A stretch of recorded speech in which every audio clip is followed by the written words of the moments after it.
تو ہم پوری سیرت کو ایک محض 30 to 35 منٹس میں کنکلوڈ تو نہیں کر سکتے. ٹھیک ہے, حضور اقدس صلی اللہ علیہ وسلم کی پوری زندگی جو ہے, وہ سوشل لائف ہو, وہ ٹریڈنگ کے مسئلے ہوں, وہ پرسنل لائف ہو, اس کو ہم پوری ایک زندگی میں اکاؤنٹ فار تو نہیں کر سکتے.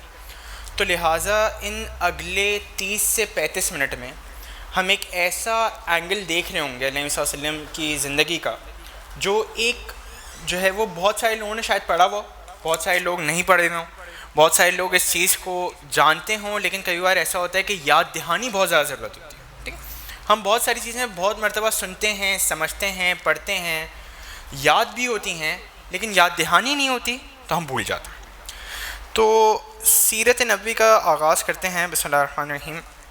سب سے پہلے ہم اگر اس آیت کے اوپر بات کریں کہ اللہ تعالیٰ نے قرآن کے اندر فرمایا ہے لَقَدْ كَانَ لَكُمْ فِي رَسُولِ اللَّهِ أُسْوَةٌ حَسَنَةٌ, در حقیقت تم لوگوں کے لیے اللہ کے رسول صلی اللہ علیہ وسلم ایک بہترین نمونہ ہے.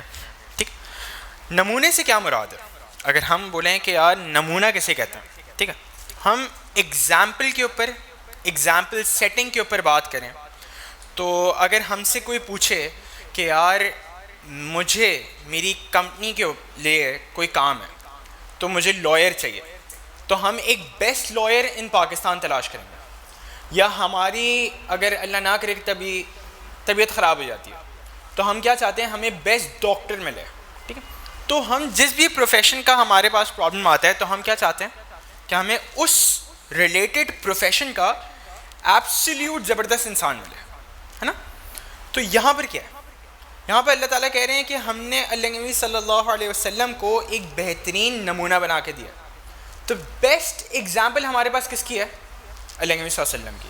ٹھیک ہے, اچھا یہاں پر ہم اس بات کو کہتے ہیں کہ اگر ہم آئیڈیلزم کے اوپر جائیں, جس طریقے سے ہم کہہ رہے ہیں کہ ہماری جو ہے وہ پروفیشنلزم اپروچ میں ہم کیا کہتے ہیں کہ ہمیں ایبسلیوٹ بندہ چاہیے, تو ہم دین میں ایبسلیوٹنس کیوں نہیں تلاش کرتے ہیں؟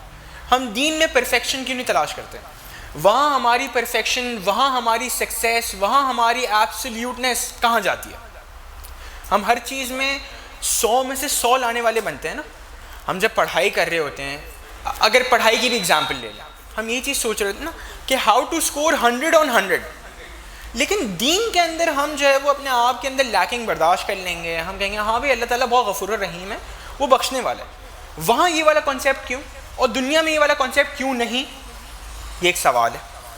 اس سوال کا جواب ذات اس طرح سے ہوتا ہے کیونکہ ہمیں اپنے دیے ہوئے پیسوں سے, اس سیلری انکم سے, اس گریڈ اے اسٹار سے ہمیں بڑا مطلب ہوتا ہے, کیونکہ ہمیں یقین ہوتا ہے کہ وہ اے اسٹار کا گریڈ, وہ پیپرز کی کوالیفیکیشن یا وہ سیلری ہمیں وہ بینیفٹ دے سکتی ہے جو ہمیں چاہیے to grow up in worldly affairs. لیکن ہمیں دین میں نا یقین نہیں ہوتا, اللہ معاف کرے, ہماری کمزوری ہے. ہمیں یقین اس طرح سے نہیں ہوتا کہ ہم سمجھ رہے ہوتے ہیں کہ یار یہ جو ذکر اذکار کر رہے ہیں نا, ہاں یہ اچھی بات تو بہت ہے, لیکن شاید ہمیں یہ فائدہ نہ پہنچائے. ہمارا یقین کمزور ہے. یقین کی ڈیفینیشن کیا ہے؟ اگر ہم اس بارے میں بات کر رہے ہیں تو یقین کی ڈیفینیشن کیا ہے؟ یقین کو اگر میں کلاسیفائی کرنا چاہوں تو میں یقین کو یہ کہہ سکتا ہوں کہ وہ حد جہاں پر عمل بدل جائے, این ایکسٹینٹ جہاں پر میرا رویہ, میرا ایٹیٹیوڈ ٹورڈ سرٹن تھنگس تبدیل ہو جائے. یہ اس کو میں یقین کی ایگزامپل کہہ سکتا ہوں. تو کیا میرا یقین پیسوں پر ہے کہ پیسوں سے گھر چل رہا ہے؟ کیا میرا یقین اس کوالیفیکیشن پر ہے؟ کیا میرا یقین ایز اور اے اسٹارز پر ہے؟ ٹھیک ہے, ہماری دنیاوی مفادات کے اوپر ہمارا یقین بڑا اسٹرانگ ہے. تو آئیڈیلزم کی اگر ہم جب بات کرتے ہیں تو ہم کہتے ہیں کہ یار ہمیں آئیڈیلسٹک اپروچ چاہیے, ہمیں ماڈل بہت زبردست چاہیے, لیکن دین کے اندر ہم بڑا کمپرومائزنگ نیچر لے کے چل رہے ہوتے ہیں. تو آج انشاءاللہ with in next 30 to 35 minutes ہم نے اس بات کو سمجھنا ہے کہ ہم نے رول ماڈل کی جسٹیفیکیشن کیسے پیدا کرنی ہے. دنیا والی تو ہم اس بات کو تسلیم کر گئے کہ ٹھیک ہے یار دنیاوی طریقے سے we are going very sound, لیکن دینی طریقوں پہ ہمارے رول ماڈل کو فائنڈ کرنے میں ہم کہیں لیک کر رہے ہیں. اس بات کو میں نے اور آپ نے تسلیم کر لیا. اب ایک کام کرتے ہیں, اب ہم بات کرتے ہیں کہ یار چلیں ٹھیک ہے, ہمارے پاس دین کے اندر ایک بہترین ایگزامپل ہمیں چاہیے. کون ہوگی بہترین ایگزامپل؟ کون ہو سکتا ہے؟ اگر ہم چلیں دین کا باکس چھوڑیں, دنیاوی افیئرز میں دیکھتے ہیں سکسیزفل کون ہے. اگر ہم دنیاوی ڈیفینیشنس پہ آئیں تو ہم کہتے ہیں what is the definition of success? How do you define success? جس نے پیسے زیادہ کما لیا، جو کامیاب ہو گیا، جس نے ملٹی نیشنلز میں جاب کر لی، جس کے پاس جو ہے وہ 1000 گز کا بنگلہ آ گیا ڈیفنس کے اندر، یا جو رولز رائس یا جو مرسیڈیز چلانے والا ہو گیا، یا جس کا جو ہے وہ منتھلی انکم کا سٹیٹس اتنا اوپر ہو گیا ہے کہ اب وہ ملٹی نیشنلز کے آگے جو ہے وہ بورڈ آف ڈائریکٹرز کی چین میں بیٹھ رہا ہوتا ہے. آج کل جو جوان لڑکے ہوتے ہیں جو پڑھائی کر رہے ہوتے ہیں وہ اپنی ایمبیشنز کو تو ایسے ہی جسٹیفائی کر رہے ہوتے ہیں. ایز پر بل گیٹس ان کے نزدیک سکسیس کی ڈیفینیشن کیا ہے؟ بل گیٹس صاحب یہ کہتے ہیں کہ if you are born poor it's not your fault but if you die poor it's your fault. اور لڑکے اس کو موٹیویشن کے تحت کہتے ہیں کہ یار یہ دیکھو بل گیٹس یہ ہماری موٹیویشن ہے. ٹھیک ہے، کیپٹلزم دنیا کے اندر کا سب سے بڑا بت پیسے کو اس نے کہا if you die poor it's your fault. اور اب ہم ایک دیکھتے ہیں کہ یہ تو کنٹینجنٹ ماڈل ہے نا. بل گیٹس از اے کنٹینجنٹ ماڈل، چینج ہوتا رہے گا. ایبسلیوٹ ماڈل پہ جائیں. ایبسلیوٹ ماڈل کیا ہے؟ قرآن. ایبسلیوٹ ماڈل کی ڈیفینیشن اگر ہم سکسیس کی دیکھیں تو how is success defined in قرآن؟ اللہ تعالیٰ نے بڑا بیسک پیرامیٹر بتا دیا، کوئی کمپلیکسٹیز نہیں. جس نے جنت پالی اور جہنم سے نجات لے لی. ٹھیک ہے، جس نے جنت پالی اور جہنم سے نجات لے لی. تو اب آپ مجھے ایک بات بتائیں، کیا وہ تمام ڈیفینیشنز جو ہمارے ذہنوں میں فیڈ کروائی ہوئی ہیں، we are being hard wired by this definition, اور ہم اس کو یہ سمجھ کے چل رہے ہیں کہ یار ہم ٹھیک جا رہے ہیں اور لوگوں کو ہم سکسیس کی طرف راغب کر رہے ہیں، کیا وہ سکسیس کی ڈیفینیشن ٹھیک ہے؟ یا جو سکسیس کی ڈیفینیشن ہماری ایبسلیوٹ ماڈل میں ہے وہ ٹھیک ہے؟ یہاں پر اپنے آپ سے ایک سوال اٹھتا ہے کہ ہم کیا کریں اس وقت. اس دنیاوی ڈیفینیشنز کو ساری ایک باکس میں رکھیں اور اللہ کے نبی صلی اللہ علیہ وسلم کی ڈیفینیشن کو ایک باکس میں رکھیں تو بتائیں what is the difference over there. اچھا، یہاں پر ہم جو ہے وہ اس بات کو تسلیم کر چکے ہیں کہ ہاں ہماری سکسیس کی ڈیفینیشن میں پرابلم ہے. تو ہم نے آئیڈیلزم کے بارے میں بات کی. جب آئیڈیلزم کے بارے میں ہم نے بات کری تو اب ہمارا ذہن اس چیز کے اوپر جو ہے وہ کنونس ہو چکا ہے کہ ہاں یار اللہ کے نبی صلی اللہ علیہ وسلم سے زیادہ پرفیکٹ ماڈل، ایبسلیوٹ ماڈل کوئی نہیں ہے. Be it your personal life, be it your social life, آپ کی سماجی زندگی، آپ کی ترقیاتی زندگی، آپ کے کوئی بھی پرابلمز ہیں، یو نیم اٹ، اور اللہ صلی اللہ علیہ وسلم نے اس چیز کا ایک بہترین سلیوشن دیا ہوا ہے. ٹھیک ہے، ایون دو اللہ صلی اللہ علیہ وسلم نے اینگر مینیجمنٹ جیسے ٹاپک کے اوپر بھی اللہ صلی اللہ علیہ وسلم نے نظر ڈالی ہے.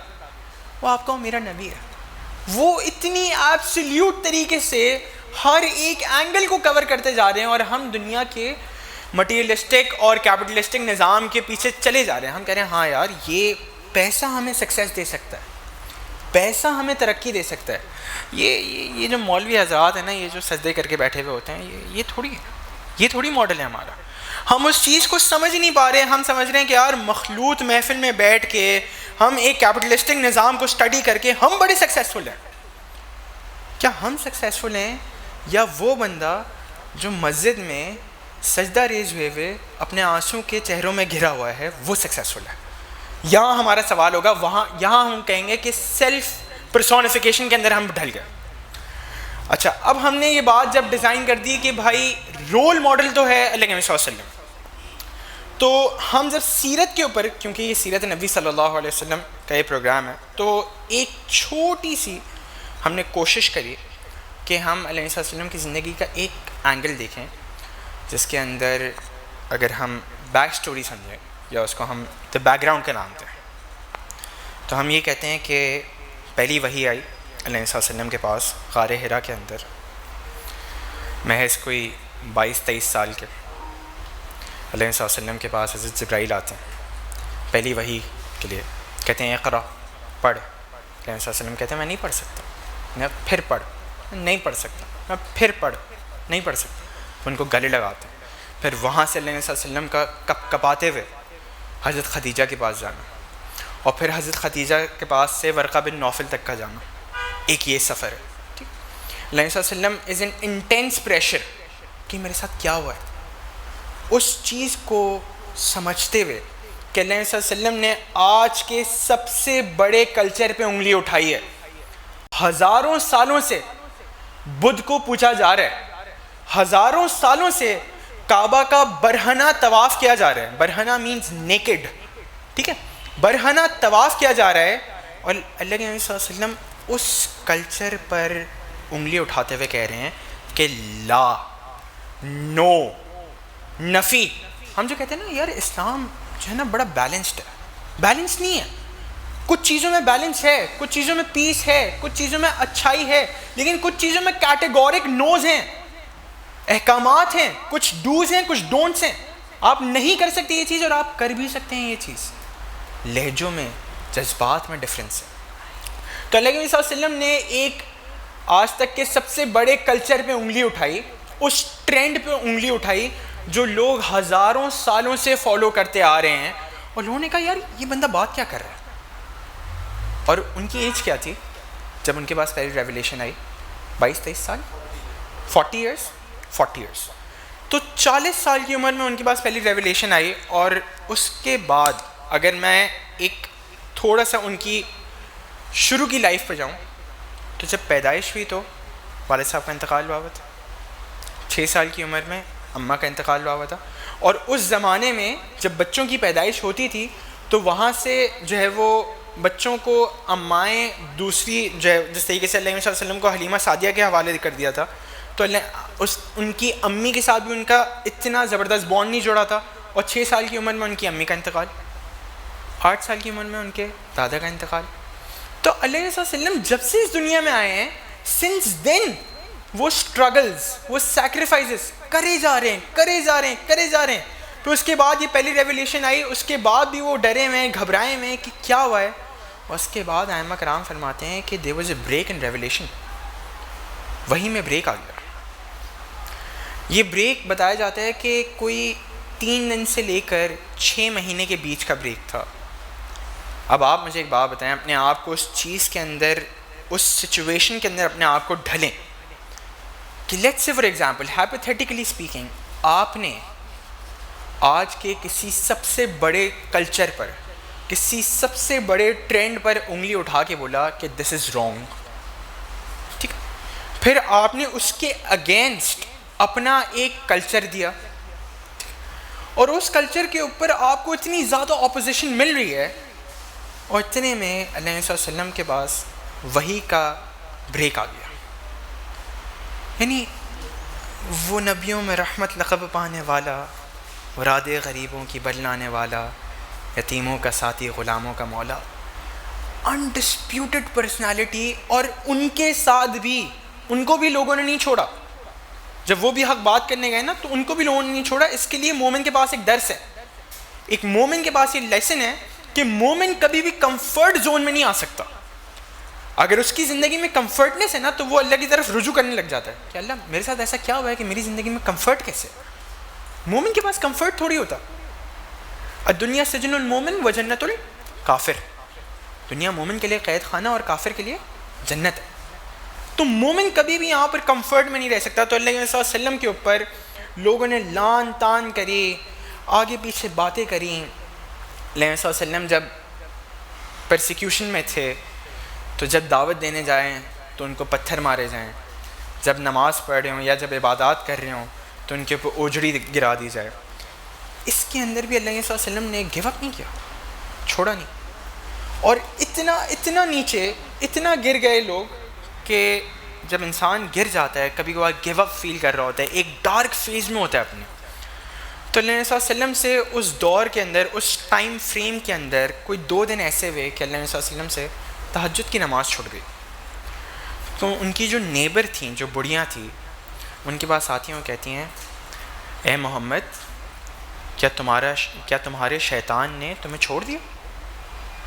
یعنی آپ سوچیں کہ ایک بندہ ایک سسٹم کے خلاف آواز اٹھا رہا ہے آپ کی بھلائی کے لیے، جو لوگ اس کو گالیاں دے رہے ہیں اسی کی بھلائی کے لیے، اور وہی لوگ اس پہ تانے مار رہے ہیں، وہی لوگ اس پہ لان تان کر رہے ہیں. اس سے کیا بندہ کہتا ہے چھوڑو یار، جاؤ، نہیں کرتا. وہ نبی تھے، وہ ہمارے رول ماڈل تھے، انہوں نے ایسی تھوڑی چھوڑ دیا. ایسے تو نہیں نا فرشتوں نے طائف کی وادی کے اندر علیہ وسلم سے سوال کیا، یا اللہ کے رسول آپ بولیں تو میں اس وادی کو جکڑ دوں اندر، سمیش کر دوں ان دونوں کو. تو علیہ وسلم کا رپلائی کیا تھا؟ میں اور آپ ہوتے تو کیا کہتے؟ ہاں کر دو، سالوں کو پتہ چلنا چاہیے کیا ہو رہا ہے. علیہ وسلم کا کیا جواب تھا؟ یہ نہیں تو ان کی آنے والی نسلوں میں سے کوئی ایمان پہ آ جائے گا. علیہ وسلم کے پاس فرشتے آئے اور کہتے ہیں کہ اگر آپ چاہیں تو ان احد کے پہاڑوں کو سونے میں تبدیل کر دوں. وسلم نے کہا نہیں.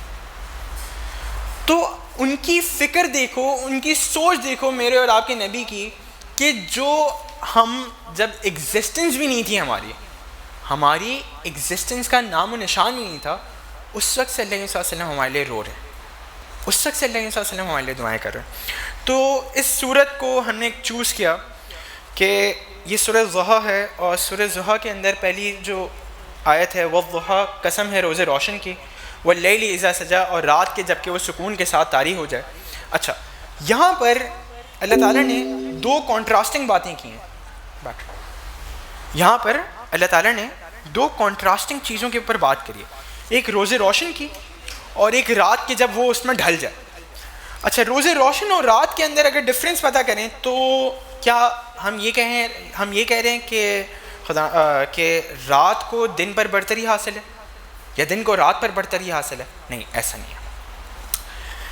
یا ائمہ کرام اس میں فرما رہے ہوتے ہیں کہ روز روشن، جو روشنی کی بات کر رہے ہیں وہ اللہ علیہ وسلم کی نور کے حوالے سے بات کر رہے ہیں. ٹھیک، تو اس کے اندر بہت ڈفرینٹ ترجمے، بہت ڈفرینٹ تفاسیر ہیں اس چیز کی. تو اس میں سے ایک اینگل یہ تھا کہ جو کنٹراسٹنگ ایفیکٹ دیا ہے، یہ اللہ تعالیٰ ایک بیہیویئر کو ڈیفائن کر رہے ہیں. آپ سمجھ میں آ رہے ہیں؟ اللہ تعالیٰ آپ کی ہیلتھ سائنسز کو بھی سمجھتے ہیں. یہ 1400 سال پرانا دین، یہ دقیانوس سوچیں، آپ کی ہیلتھ سائنسز کو، آپ کی مینجمنٹ سائنسز کو سمجھتا ہے. یہ اتنی زیادہ اپ گریڈڈ باتیں کرتا ہے، اتنی زیادہ اپ ٹو ڈیٹ باتیں کرتا ہے کہ لوگ اس کو سمجھنے سے قاصر ہو جاتے ہیں. یہ قرآن کو تو اس کو پڑھنا بھی ثواب، اس کو چومنا بھی ثواب، اس کو دیکھنا بھی ثواب، لیکن ہم جو ہے وہ سمجھنے سے قاصر ہو جاتے ہیں. ہم عربی ضرور پڑھ رہے ہوتے ہیں لیکن ترجمے کے اندر ہمارا دھیان کم ہو جاتا ہے. تو ٹائپس آف بیہیویئر کی اگر ہم بات کریں تو انسان کے اندر ایک انٹروورٹ ہوتا ہے اور ایک ایکسٹروورٹ ہوتا ہے نا. دیر آر ٹائمس کہ جب ایک ایکسٹروورٹ بندہ بھی اپنے ایک ڈارک فیز میں جا سکتا ہے، جس میں وہ گھرا ہوا ہوتا ہے، جس میں وہ کمزور ہوتا ہے، جس میں اس کو ہوپ کی شکل نظر نہیں آ رہی ہوتی. There are times. تو یہ صورت اس لحاظ سے بھی اچھی ہے کہ جب لوگ جو ہے وہ اپنے مورال وائز بہت ڈاؤن ہو جاتے ہیں، اپنے آپ کے اندر کانفیڈنس کی کمی محسوس کر رہے ہوتے ہیں، یہ صورت اس لحاظ سے بھی بہت بہترین چیز ہے. اللہ تعالیٰ نیکسٹ اگلی تیسری آیت میں کیا کہتے ہیں؟ ما ودعک ربک وما قلی، اے نبی صلی اللہ علیہ وسلم تمہارے رب نے تم کو ہرگز نہیں چھوڑا اور نہ وہ تم سے ناراض ہے. اچھا، اس آیت کے اندر نا، اس کو اگر میں ایک دنیاوی اگزامپل دوں تو اگر آپ لیٹس سے فار ایگزامپل ایک فٹ بال کی ٹیم میں یا آپ کو اسپورٹس کھیل رہے ہیں اور آپ کا کوچ یا آپ کا کیپٹن آ کے آپ کو بیک کرے کہ نہیں زبردست کھیلو، آگے کھیلو، بڑھ کے کھیلو، تم نکالو گے، تم گول کرو گے، تم وکٹ نکالو گے، یا تم کسی کمپنی کے اندر میں اور آپ امپلائی کی حیثیت سے ہو اور وہاں پر ہمارا مینیجر، ہمارا باس ہم سے کہے کہ زبردست ایک کمر پہ تھپکی دے، بولے گو ہیڈ، یہ ہوتا ہے ایک کانفیڈنس بوسٹ اپ لیول. تو اللہ تعالیٰ نے اللہ کے نبی صلی اللہ علیہ وسلم کو بھی کانفیڈنس کا بوسٹ اپ دیا تھا کہ زبردست چلیں، اور اس بات کی وہ نشاندہی کروائی کہ اللہ ان سے ناراض نہیں ہے. یہ جو اللہ کے برگزیدہ اور اللہ کے نیک بندے ہوتے ہیں نا، جب ان کے پاس جو ہے وہ ڈیفیکلٹیز کم ہو جاتی ہیں تو یہ جو ہے وہ گھبرا جاتے ہیں کہ کہیں میرا اللہ مجھ سے ناراض تو نہیں ہو گیا. تو میں قربان جاؤں میرے نبی پہ کہ جب وحی کے اندر بریک آیا تو وہ یہ سمجھنے لگے کہ کہیں میرا اللہ مجھ سے ناراض تو نہیں ہو گیا. تو یہ چیزیں ایک نارمل مائنڈ سمجھنے سے قاصر ہوتا ہے. ایک زبردست لائن میں اگر یہاں پر کوٹ کروں کہ علم وحی کے نور کے بغیر گمراہ ہے. علم کا وحی کے نور کے بغیر گمراہ ہونا اس بات کی عکاسی کرتا ہے. کہ ہم کبھی کبھار ترجمے کو اس لیول سے نہیں سمجھ پا رہے ہوتے کہ جس لیول پہ اللہ تعالیٰ ہم کو سمجھانا چاہ رہے ہوتے ہیں. لیکن اب اس کا مطلب یہ بھی نہیں کہ ہم چھوڑ دیں, انشاءاللہ وہ لیول آئے گا, آپ ٹرائی تو کریں. اللہ تعالیٰ نے آپ سے یہ نہیں کہا کہ اس 100 مارک کے پیپر میں, دنیا کے اس 100 مارک کے ایگزامز میں آئی نیڈ 100 on 100 اور I need an a star اور آئی نیڈ این اے. اللہ تعالیٰ نے یہ تو نہیں کہا نا. اللہ تعالیٰ آپ سے کیا کہہ رہا ہے کہ یار 50 بھی لے آؤ نا, 50 بھی لے آؤ, نکال دوں گا. اپنی نیتیں بھی ٹھیک کر لو نا, کہیں بھی بیٹھے ہو اپنی نیتیں بھی ٹھیک کر لو, ہٹا دوں گا.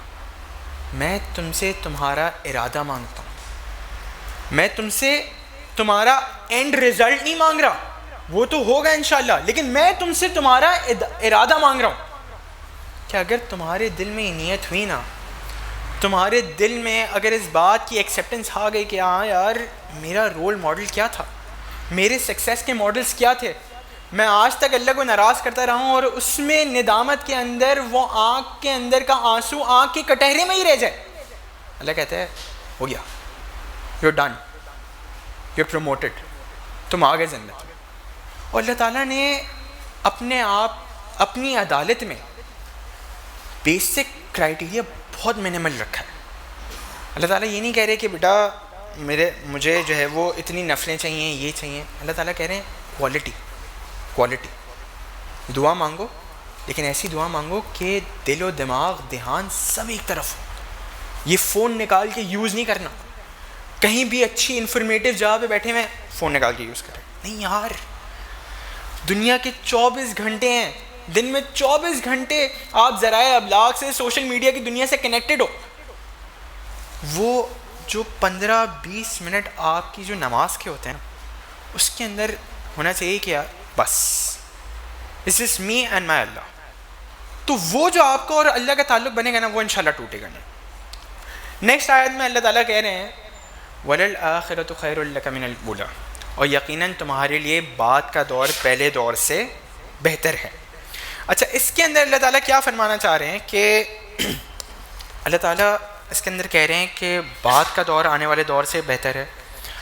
تو جب یہ ریویلیشن میں بریک آیا تھا تو کیونکہ اللہ علیہ وسلم تھوڑے ہلکے گیو اپ نیچر ڈاؤن ہو گئے تھے, مزاجی طور پہ ڈاؤن ہو گئے تھے کہ یار کیا ہوا ہے میرے ساتھ. تو اللہ علیہ وسلم اللہ تعالیٰ نے اللہ کے نبی کو ایک ری انفورسمنٹ دی کہ اپ کمنگ دور پچھلے دور سے بہت بہتر ہوگا. اس کے اندر غالب کا ایک بہت زبردست مصرع ہے کہ رکتی ہے میری توا تو بڑھتی ہے روانی, اور کہ جب انسان کو انکمفرٹ ٹائمز میں, جب انسان کو مشکلات میں رکھا جاتا ہے تو وہ ٹائم ہوتا ہے کہ جب اس کی پرسنالٹی گروم کرتی ہے. اب وہ اللہ تعالیٰ اور اللہ کے نبی صلی اللہ علیہ وسلم کا آپ ریلیشن دیکھ لیں کہ اللہ تعالیٰ اپنے نبی کو گروم بھی کر رہا ہے. یہ ہے قرآن, یہ ہے قرآن. یہ کوئی کیپٹلسٹک دنیا کے کوئی رولز, ریگولیشن, انڈرسٹینڈنگز, ازمپشنز نہیں ہیں. یہ وہ ایبسلیوٹ کتاب ہے جس کا میں اور آپ مطالعہ کرنے سے بہت قاصر ہیں. پھر اللہ تعالیٰ آگے کہتے ہیں وَلَسَوْفَ يُعْطِيكَ رَبُّكَ فَتَرْضَىٰ, اور ان قریب تمہارا رب تم کو اتنا دے گا کہ تم خوش ہو جاؤ گے. یہاں اللہ تعالیٰ کہہ رہے ہیں کہ دیکھو یہ جو ہو گیا نا, جو لوگوں نے تم پہ لان تان کری ہے, جو لوگوں نے تمہارے خلاف باتیں کری ہیں, now it's time to prove. ٹھیک ہے, اب تم بتاؤ گے کہ مومن کون ہے, اب تم دکھاؤ گے کہ وہ لیتھل کمبینیشن کب ہے کہ جب تم اور تمہارے اللہ کے ساتھ تمہارا ریلیشن شپ بہت پرفیکٹ ہو جاتا ہے. جب ایک مومن کا ریلیشن شپ بہت پرفیکٹ ہو جاتا ہے نا, تو وہ ایک بن جاتا ہے لیتھل انسان. اس کو کسی اور انسان کی ضرورت نہیں ہے اپنے دکھ درد شیئر کرنے کے لیے. وہ اپنے اندر ہی ایک بہت زبردست انسان بنا ہوا ہوتا ہے, وہ ایک ایسا قلعہ بنا ہوا ہوتا ہے کہ اس کو توڑنا بہت مشکل ہوتا ہے. ایک میوزیم کے اندر ایک آرٹسٹ تھے, انہوں نے ایک پنڈت کو رکھا, ایک عیسائی کو رکھا, ایک جوئش کو رکھا, اور سب سے نیچے ایک مسلمان کو رکھا سجدہ کرتے ہوئے. تو لوگوں نے سوال کیا کہ what is the reason behind this, کہ آپ نے مسلمان کو سب سے زیادہ نیچے رکھا ہے, ہیرارکیل وے میں مسلمان کو سب سے زیادہ نیچے رکھنے کی وجہ. انہوں نے کہا یہ جو مسلمان ہے نا, یہ ابھی تک ایک سوتا ہوا شیر ہے, یہ اس وقت ابھی سجدے میں ہے. جس دن یہ سجدے سے اٹھ گیا, جس دن یہ سجدے سے اٹھ گیا, خواہ وہ پھر فرانس ہو، وہ جرمنی ہو، وہ اسپین ہو، وہ یو ایس اے ہو، وہ کچھ بھی ہو، اینٹ سے اینٹ بجا ڈالے گا یہ مومن. اور آج اس مومن کو زینکس کی گولی کے اوپر رکھا جاتا ہے ڈپریشن کے نام پر. اس مومن کو ڈپریشن ہو رہی ہے، جس کو اللہ تعالیٰ کہتے ہیں مومن کو ڈپریشن ہو ہی نہیں سکتی، کیونکہ مومن کے پاس ماڈل کیا ہے؟ اللہ اور اس کے رسول. جہاں پر ایک مومن کو پرابلم ہوتی ہے اس کے پاس ریفر کرنے کے لیے جگہیں کیا ہیں؟ اللہ صلی اللہ علیہ وسلم، حدیث یا قرآن. اور آپ کو کیا چاہیے؟ آپ کے پاس ایک پرفیکٹ کمبینیشن ہے. اور الحمدللہ اس بات کا ہم جتنا بھی شکر ادا کریں کہ ہم جو ہے وہ اسلام بائی برتھ ہمیں ملا ہے، ہمیں دین بائی برتھ، ہمیں اپنی اماؤں کی گودوں میں دین ملا ہے. ان لوگ سے پوچھیں نا جنہوں نے اسٹرگل کی اس دین کی، تو اس دین کی نعمت کو چھوڑیں نہیں. اور اللہ صلی اللہ علیہ وسلم نے جس طریقے سے اللہ تعالیٰ نے اللہ صلی اللہ علیہ وسلم کو ری انفورس کیا، وہ طریقہ دیکھیں. پھر اللہ صلی اللہ علیہ وسلم اپنے احسانات بتا رہے ہیں، اللہ تعالیٰ اپنے احسانات بتا رہے ہیں اللہ کے نبی کے اوپر، اللہ کے نبی کے اوپر اپنے احسانات بتا رہے ہیں. اور اس طریقے سے نہیں، وہ سمجھا رہے ہیں، وہ پروف کر رہے ہیں کہ کیا اس نے تم کو یتیم نہیں پایا اور پھر ٹھکانہ فراہم کیا. اللہ تعالیٰ بتا رہے ہیں کہ تم یتیم تھے، تمہیں ٹھکانہ فراہم کیا. دوسری آیت وَوَجَدَكَ ضَالًّا فَهَدَىٰ، اور تم نا واقف راہ پائے اور پھر ہدایت بخشی. اچھا، اس کے اندر، اس آیت کے اندر اللہ تعالیٰ نے ضَالًّا کا جو لفظ استعمال کیا، ضَالًّا کے معنی گمراہ کے بھی ہوتے ہیں، لیکن نعوذ باللہ اس کا مطلب یہ تو نہیں نا کہ اللہ صلی اللہ علیہ وسلم کو گمراہ کہا جا رہا ہے، نہیں. ضَالًّا کے بہت سارے معنی ہوتے ہیں، اور عربی زبان میں ضالہ کا مطلب کانٹیکسٹ ٹو کانٹیکسٹ ویری کرتا ہے. تو ضالہ کا مطلب ود ان دس کانٹیکسٹ کہ جو راہ راست پہ آنا چاہ رہا ہو اور ٹھیک راہ نہیں ڈھونڈ پا رہا ہو. یعنی پورے ایک فارسٹ کے اندر ایک درخت ہو تو وہ ضالہ کی نشانی ہے. تو اللہ تعالیٰ کہتے ہیں وَوَجَدَكَ ضَالًّا فَهَدَىٰ، اور تمہیں نا واقف راہ پائے اور پھر ہدایت بخشی. اللہ تعالیٰ اپنے احسانات بتا رہے ہیں کہ سنو، تم یتیم تھے، تمہیں سپورٹ دیا. تم نا واقف راہ تھے، تمہیں راہ دی. وَوَجَدَكَ عَائِلًا فَأَغْنَىٰ، اور تمہیں نادار پایا اور پھر مالدار کر دیا. یہ کس بات کے بارے میں بات ہو رہی ہے؟ مالدار کیسے کر دیا؟ حضرت خدیجہ کی سٹوری کیا تھی؟ حضرت خدیجہ خود آئی تھی نا اللہ صلی اللہ علیہ وسلم کے پاس رشتہ لینے.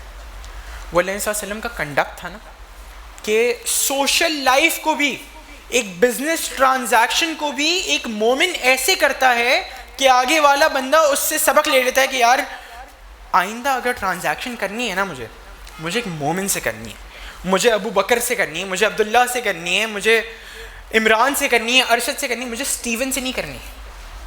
کیونکہ مومن کی ود ان اٹ سیلف اس کا ایٹریبیوٹ ہی ایسا ہوتا ہے کہ وہ جہاں جاتا ہے اپنا مارک چھوڑ جاتا ہے. میں اور آپ مومن ہیں، ہماری تاریخ ہی ایسی ہے، ہم اتنے ڈسٹنگوشڈ لوگ ہیں کہ ہم جہاں جاتے ہیں ہم اپنا ایک مارک کریٹ کر کے آئے ہوئے ہوتے ہیں. لیکن آج کل کے دور کے حساب سے ہم نے اس دین کو وہ قدر نہیں دی جو اللہ صلی اللہ علیہ وسلم نے اس دین کو قدر دی تھی. پھر اللہ تعالیٰ کہتے ہیں کہ دو باتیں، فَأَمَّا الْيَتِيمَ فَلَا تَقْهَرْ، یتیم لہٰذا یتیم پر سختی نہ کرو. پاکستان کے اندر اس وقت 42 لاکھ یتیم لوگ ہیں، تو ان کے اوپر سختی نہ کرو. یہ بڑا اسٹریٹ آرڈر ہے کہ آپ یتیم کے اوپر سختی نہیں کر سکتے. وَأَمَّا السَّائِلَ فَلَا تَنْهَرْ، اور سائل کو نہ جھڑکو. کوئی آپ سے سوال کرے آپ اس کو جھڑکو نہیں.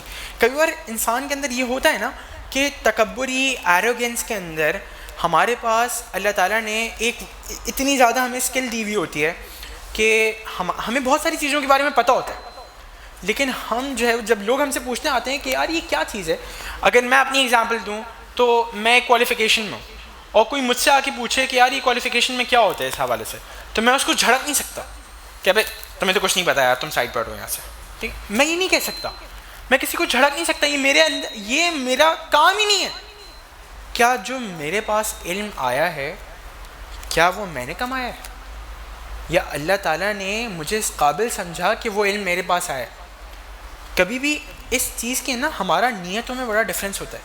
ہم کہتے ہیں یار یہ پیسے میں نے کمائے، یہ جگہ میں نے ارن کی, آئی ہیو ارنڈ دس, ہے نا. ہم بڑے رسپیکٹفل جیسچر میں بڑے پراپرلی ہم کہتے ہیں آئی ہیو ارنڈ دس. ہم نے ارن نہیں کیا, اللہ تعالیٰ نے, یہ اللہ تعالیٰ کا کرم تھا کہ اللہ تعالیٰ نے ہمیں اس قابل سمجھا. کیا میں ادھر آ گیا. وَأَمَّا بِنِعْمَةِ رَبِّكَ فَحَدِّثْ, یہ ہے سب سے زیادہ زبردست آیت اس پورے سیشن کی. اچھا, اس کے اندر ہم کہہ سکتے ہیں کہ ہمارے پاس ہے ایک ٹیک ہوم میسج. اللہ تعالیٰ اس قرآن میں کیا کہہ رہے ہیں, اور اپنے رب کی نعمت کا اظہار کرو. نعمتوں کا اظہار کیسے کیا جا سکتا ہے؟ آپ سوچیں, برین اسٹارم کریں, نعمتوں کا اظہار کیسے کیا جا سکتا ہے؟ اللہ تعالیٰ کہتے ہیں کہ اے میرے بندے, میں نے تجھے ایک اسکل دی ہے نا, میں نے تجھے پڑھائی کی اسکل دی ہے, میں نے تجھے بولنے کی اسکل دی ہے, میں نے تجھے غور و فکر کرنے کی اسکل دی ہے, میں نے تجھے کنٹینٹ رائٹنگ کی اسکل دی ہے, میں نے تمہیں ریڈنگ کی اسکل دی ہے. اتنی ساری اسکلز دی ہیں, تو کیوں نہیں اس کو یوز کرتے؟ اس کے اندر ایک بہت زبردست پوائنٹ آتا ہے کہ لوگ کہتے ہیں کہ زکوٰۃ ہے نا 2.5%, 2.5% زکوٰۃ ہے نا, تو اسی طریقے سے آپ کی اسکل کی بھی زکوٰۃ ہے, آپ کے ذہن کی بھی زکوٰۃ ہے. کہ الحمدللہ آج آپ کے پاس اتنا زبردست, اتنا بہترین دماغ ہے, اس دماغ سے آپ اتنی کمپلیکسٹیز کو بھی آسانی سے ڈیل کر رہے ہوتے ہیں. ہم سب الحمدللہ اسٹوڈنٹس ہیں نا, اور ہر کوئی ایک اچھی اچھی جگہ پہ پڑھ رہا ہوتا ہے. تو جب ہم اس دماغ کو اپنی پڑھائی میں یوٹیلائز کر رہے ہوتے ہیں, تو ہم اس اسکل کی زکوٰۃ دین میں کیوں نہیں لگاتے؟ اور یہاں پر الحمدللہ جماعت, ہمارا جو یوتھ کا پروگرام ہے, جو یوتھ کا پلیٹ فارم ہے, وہ بہت فخر سے اور بہت پراؤڈلی اس بات کو ایکسیپٹ کرتا ہے کہ ہم یوتھ کو بہت سارے اسٹیجز فراہم کر رہے ہوتے ہیں. یہ جو پلیٹ فارم ہے, اس پلیٹ فارم کے اوپر بہت سارے لوگ آئیں اور اپنے اسکل کی زکوٰۃ نکالیں, جو یہ اسی طریقے سے نعمت کا اظہار کرنا ہے.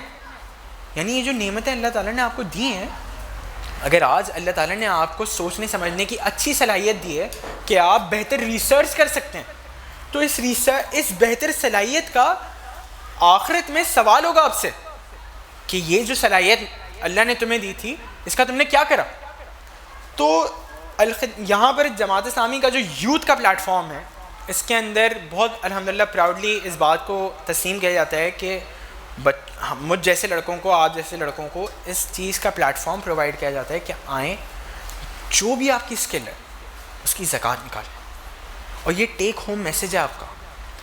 آپ گھروں پہ جا کے ایک ایک بندہ ایز این انڈیویجول گھروں پہ جا کے اس بات کو سوچے کہ یار میرے اندر ایسی کیا اسکل ہے جس کی میں زکوٰۃ نکالوں. اس اسکل کو مجھے یہاں پر دینا لازمی ہے, it's not an option for me. ٹھیک ہے, کیونکہ آپ کو اسکل نہیں دینی, آپ کو اپنی اسکل کا یوز نہیں کرنا, نہ کریں. You are free to walk away, you are free to walk away. اللہ تعالیٰ کو کسی کی ضرورت نہیں ہے. بہت سارے لوگوں نے منع بھی کیا, اور اللہ کا دین آج بھی ویسے ہی پھیل رہا ہے جیسے پھیلتا رہا تھا. اس اسکل کی زکوٰۃ نکالنا بھی آپ کی ضرورت ہے.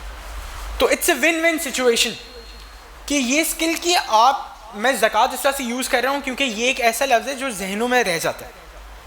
میں اس اسکل کو یوٹیلائز کرنے کا اس طرح سے آپ سے کہہ رہا ہوں کیونکہ اس میں آپ ہی کا فائدہ ہے. دنیاوی فائدہ نرچر, آپ کی اسکل نرچرنگ ہوگی. آخرت کا فائدہ, آپ کی آخرت بننی ہے یار. تو اگر آپ نے دینی وے سے اپنی زندگی گزاری, اللہ صلی اللہ علیہ وسلم کے طریقوں پہ چل کے ان کی سنتوں کی اتباع کرتے ہوئے اپنی زندگی گزاری, تو آپ کو دنیا بھی ملے گی اور آخرت بھی ملے گی. لیکن آپ نے ورلڈلی افیئرس کے اندر اپنی دنیا بتا دی, جلا دی, گھما دی, سڑا دی, تو دنیا بھی ملنے کی کنڈیشن ہے. پکی بات نہیں ہے کہ آپ کو دنیا ملے گی. اس کے ساتھ انشاءاللہ میں اپنی بات کا اختتام کرتا ہوں.